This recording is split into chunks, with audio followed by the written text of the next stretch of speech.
बाळा, काय झालं? कंटाळलास? रोज त्याच त्याच गोष्टींना पुरता कंटाळून गेलायस तू. अजून किती दिवस सोसावं लागणार हाच विचार तुझ्या डोक्यात असतो ना. तू खूप प्रयत्न करतोय, पण हवं तसं यश मिळत नाहीये, बरोबर ना? आम्ही सर्व जाणतो. लवकरच तुझ्या रडक्या भाग्यात सुखाचे सोन्यासारखे दिवस येतील. आम्ही सदैव तुझ्या आणि कुटुंबाच्या पाठीशी उभे आहोत.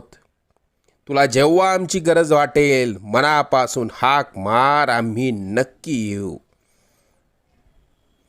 लवकरच तुझ्या मनात असलेली इच्छा पूर्ण होऊन अक्कलकोटला येणं होईल. येशील ना पेढे घेऊन?